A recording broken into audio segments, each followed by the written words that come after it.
Hey guys, welcome back to my channel, and if you're new here, welcome. My name is Cydanni and I love to do healthy cooking, juicing, and zone 7B gardening. If you like that type of content, please subscribe. So today I'm getting the garden bed prepped up and ready for planting, so I can start getting things going for the spring. Right now, what you see me doing is just digging up and tilling the soil, just going down from the bottom and bringing some stuff up from the top, so that way all the nutrients that sunk to the bottom are now at the top.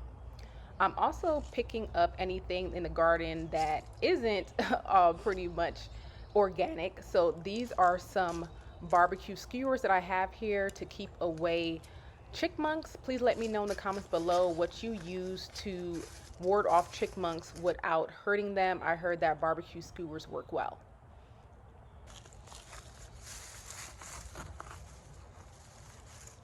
So I have my cabbage still growing right here, and I am going to let it grow some more. I don't want to harm it, just let it do what it naturally does. It's a late bloomer. I planted it, honestly I don't even remember, but I know I planted like maybe late summer.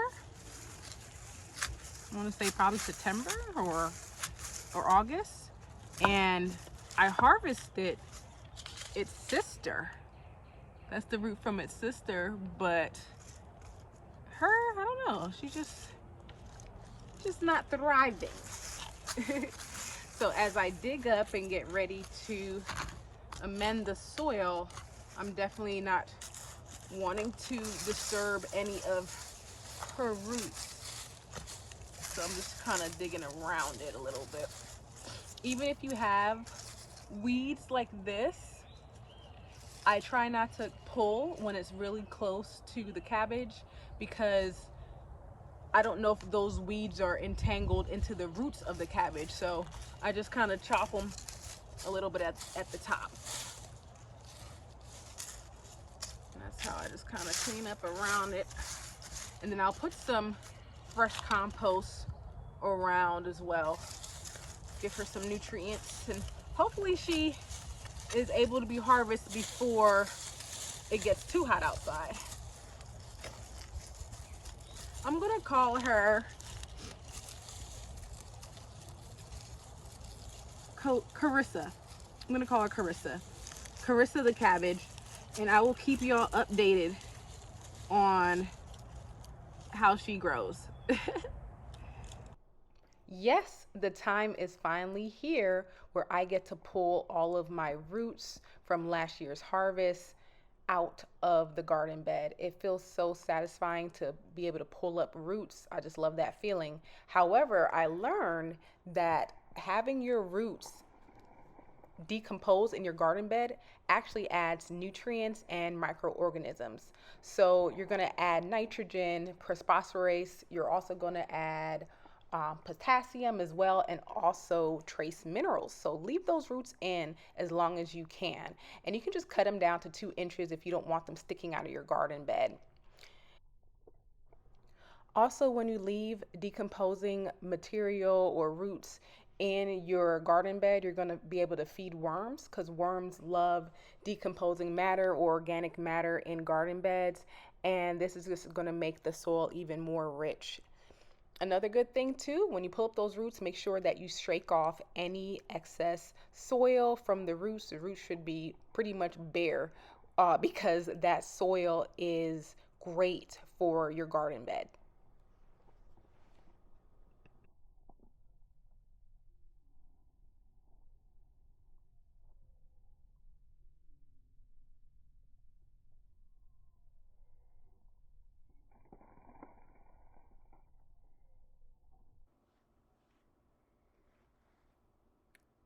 This is the compost from just kitchen scraps that I'm going to add to the garden bed as well. This is some high quality stuff, man. It smelled just like manure that day. And it's pretty much been sitting for a while. I'm going to have a video out soon with the whole compost area that we have and how we do our little process. And just so you know, it's not anything that oh, I need this whole big fancy machine. You can just do it with a simple container, but we're going to show you that as well in one of these videos that I have coming up soon.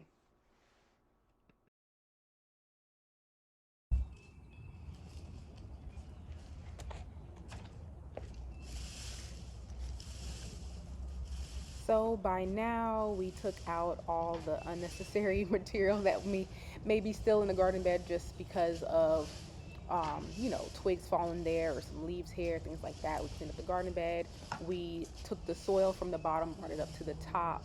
We also protected any type of veggies that still are growing in the garden bed. And then we pulled up decomposing roots. So now what I'm doing, I'm adding the compost that I showed you right into the garden bed.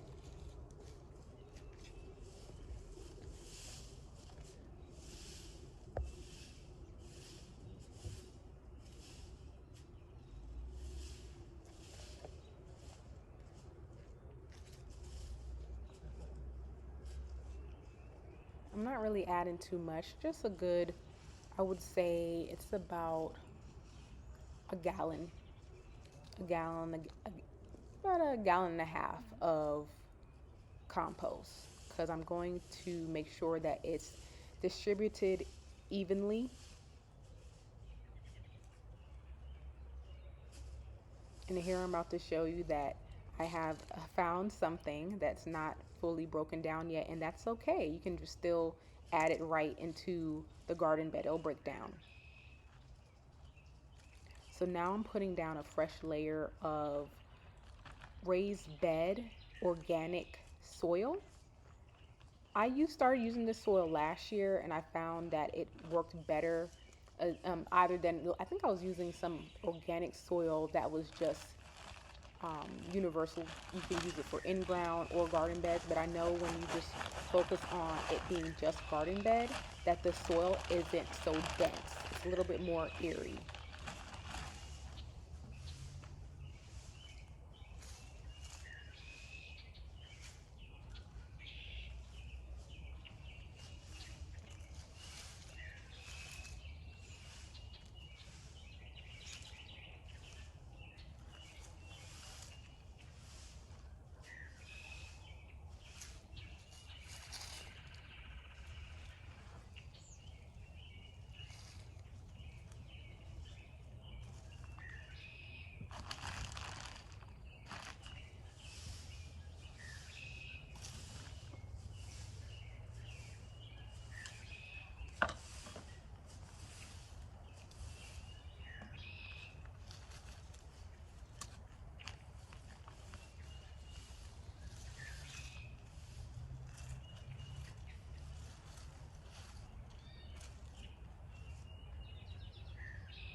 Okay, so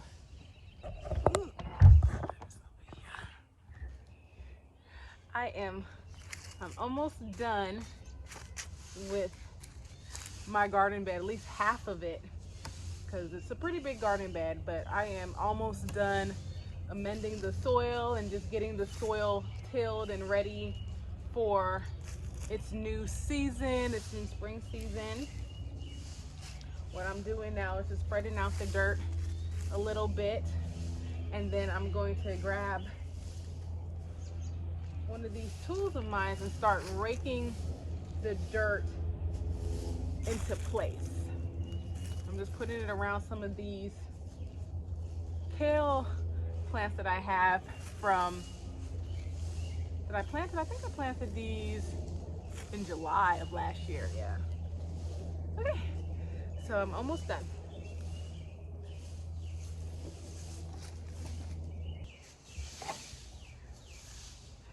Got my rake here, and I'm going to start raking in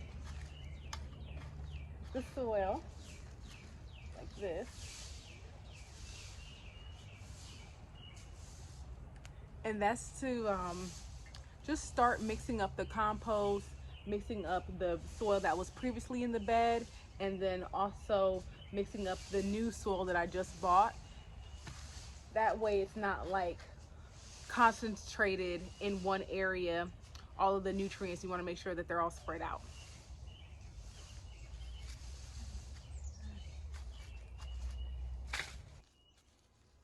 Okay, so this is the last step of getting my garden bed ready for the spring.